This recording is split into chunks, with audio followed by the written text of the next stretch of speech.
Hello friends, welcome to খেল দুনিয়া। গতকাল গোয়ার মাঠে গিয়ে গোয়াকে হারিয়ে এসছে মোহনবাগান এবং এই হারানোর পেছনে মূল কারিগর হচ্ছে দিমিত্রি পেটাটস। দিমিত্রি পেটাটস যে শুধু গোলটাই করেছেন এমনটা কিন্তু নয়, তিনি কিন্তু সারা মাঠ জুড়ে খেলেছেন এবং দিমিত্রি পেটাটসের এই ফুটবলটার জন্যই কিন্তু মোহনবাগান কালকে জিততে পেরেছে। শুধু কালকের ম্যাচই নয়, এর আগের ম্যাচগুলোতেও আমরা দেখেছি যে দিমিত্রি পেটাটস কিন্তু একার দক্ষতায় তিনি চেষ্টা করে যান এবং সমস্ত বিদেশিরা যেখানে এতটা খারাপ খেলছিল বা ফ্লপ হচ্ছিল সেখানে কিন্তু দিমিত্রি পেটাটস সারা মাঠ জুড়ে তিনি খেলেছেন এবং প্রত্যেকটা সময় তাকে কিন্তু নজরে পড়েছে। কখনো ডিফেন্সে এসে তিনি সাহায্য করেছেন, কখনো মিডফিল্ডে সাহায্য করেছেন, আবার কখনো কিন্তু উঠে গিয়ে গোলও করে এসেছেন। তো সব মিলিয়ে দিমিত্রি পেটাটসের পারফরমেন্স এই মুহূর্তে যতগুলো বিদেশি রয়েছে মোহনবাগানের সবার থেকে কিন্তু বেটার। তাই জন্য দিমিত্রি পেটাটসকে কিন্তু আগামী মৌসুমের জন্য চুক্তিবদ্ধ করতে চাইছে মোহনবাগান এবং তার জন্য কিন্তু তার কন্ট্রাক্ট এক্সটেনশন করার কথাও ভাবা হচ্ছে। তো এই কন্ট্রাক্ট এক্সটেনশন আরও 1 বছরের জন্য হয়তো করা হবে।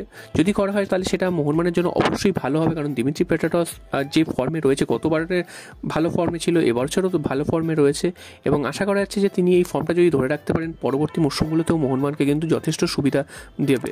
এবং দিমিত্রি পেটাটসকে যদি এই মুহূর্তে ছেড়ে দেয় মোহনবাগান বা অন্য কোথাও চলে যায় তাহলে কিন্তু মোহনবাগানের বাকি বিদেশিদের যা অবস্থা সেখানে কিন্তু মোহনবাগান কিন্তু আবার খেই হারিয়ে ফেলবে। তাই জন্য মোহনবাগান ম্যানেজমেন্ট চাইছে আরও 1 বছরের জন্য তার সাথে কন্ট্রাক্ট এক্সটেনশন করিয়ে নিতে। তো তোমরা অবশ্যই কমেন্ট করে জানিয়ে যে দিমিত্রি পেটাটসকে আরও 1 বছর যদি মোহনবাগানে কন্ট্রাক্ট এক্সটেনশন করানো হয় তোমাদের কি মতামত।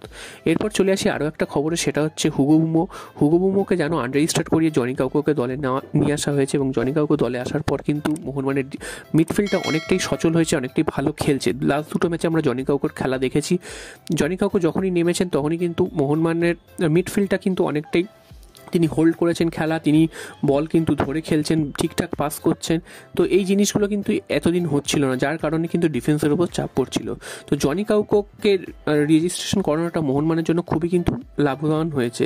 যদিও হুগো বুমো তিনিও কিন্তু ভালো প্লেয়ার, যদিও এই মৌসুমে তিনি একদমই ফর্মে ছিল না, তবে হুগো বুমোকে আনরেজিস্টার্ড করে রাখা হয়েছে। তো তোমাদের আগেই জানিয়েছিলাম যে হুগো বুমোকে আনরেজিস্টার্ড করানোর অর্থ হচ্ছে এই নয় যে তাকে মোহনবাগান বের করে দিচ্ছে বা মোহনবাগান ক্লাব থেকে তিনি ছেড়ে চলে যাচ্ছেন।